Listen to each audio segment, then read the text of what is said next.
She reached Harmon Station on Johns Creek just ahead of her pursuers about 9 months after her capture.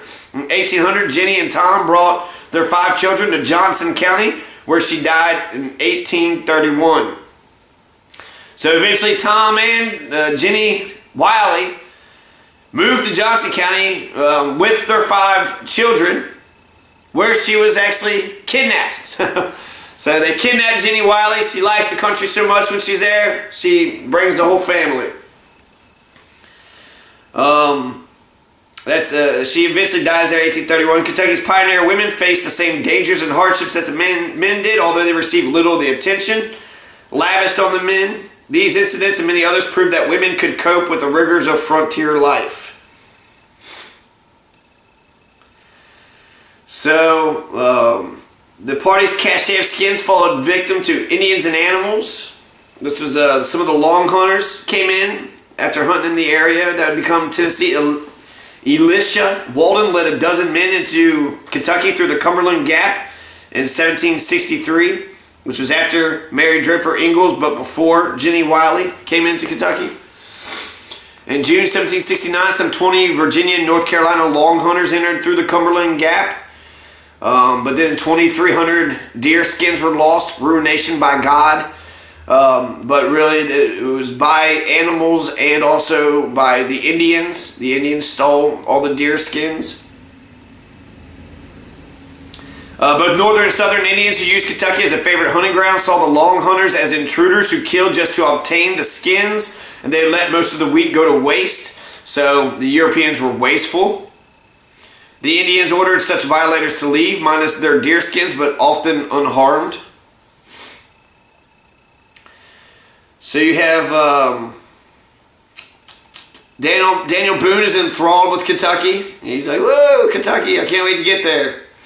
So, although Boone was often praised for his Indian fighting, he told a son that he was sure of having killed just one warrior during his long career on the frontier. Clotter! Are you kidding me? James Clotter, Daniel Boone only killed one person? That's what you're trying to say? Daniel Boone only killed one person? Only one Indian died by Daniel Boone's hands? So, yet Boone, who loved the solitude of the wilderness, enjoyed the life of a Shawnee warrior. He was in the employment of a large land company when he first settled Boonesboro. He speculated in land. He frequently sought positions of trust and profit on the frontier. The paradox that was Daniel Boone reflected the paradox of the frontier itself.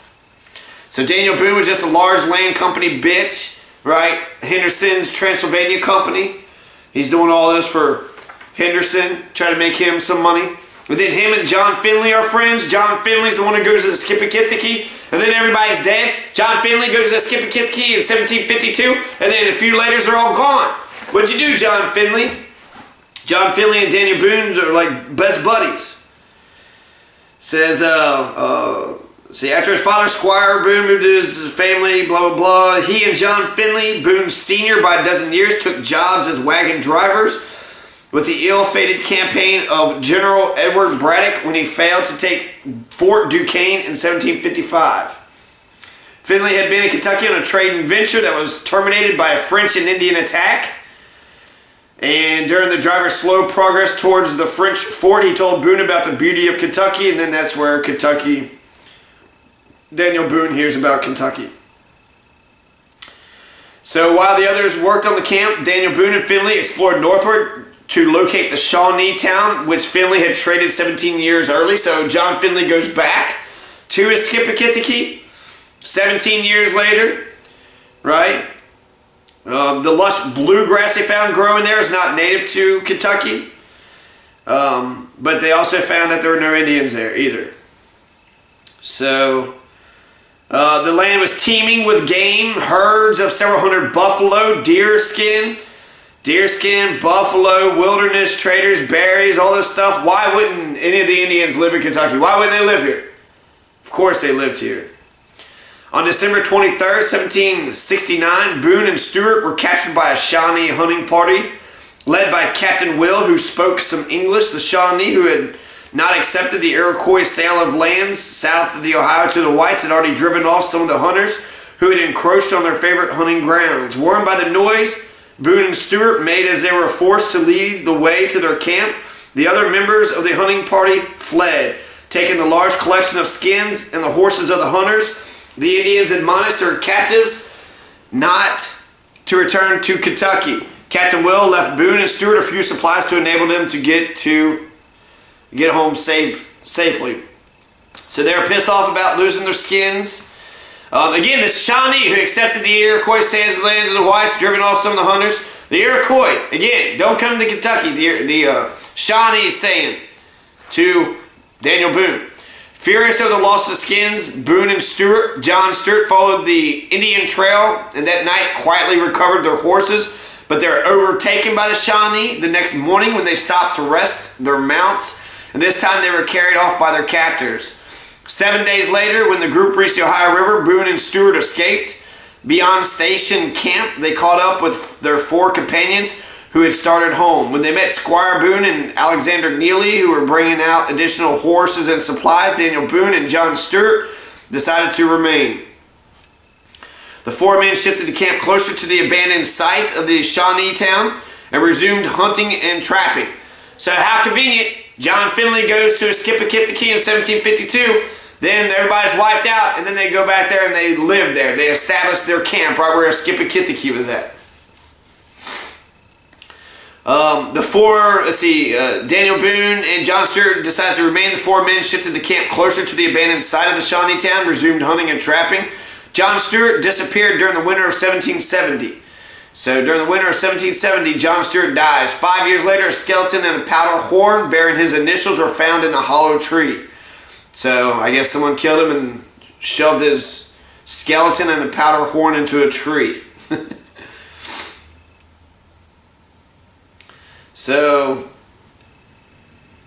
yeah, lots of, there's Cherokee. Cherokee took horses and cargo of the brothers, of the Boone brothers in March 1771. The Boones were allowed to depart, so they took all their stuff and let them go. But that's a Cherokee attack. The Boone brothers are getting attacked by the Cherokee now. They also probably lost money. So then Boone's going to try to establish it. So September 25th, 1773, some 50 persons started for Kentucky. On October 9th, a group of 8 men and youths carried additional supplies, camped 3 miles behind Boone's party. Several miles behind them was Russell. The remainder of the expedition, about daybreak, the middle camp was attacked by nearly 20 Indians. Most of them were Delaware. Only one of the 8 escaped unharmed. James Boone and Henry Russell, son of the expedition's leaders, were wounded and then tortured until they pleaded for death. So James Boone was killed by the Delaware, and not nicely. They tortured him to death. They tortured him until he begged for death. Please just kill me. Please just kill me. That's James Boone. The other 2 parties were not molested, but after considerable discussion, decided to turn back. Some of them went all the way back to North Carolina homes they had so recently left. Boone would not abandon his hopes of living in Kentucky, and his family retreated only to a cabin in Clinch Valley. The first effort to establish a settlement in Kentucky in 1773 had failed, but the pressure by the large land speculators continued.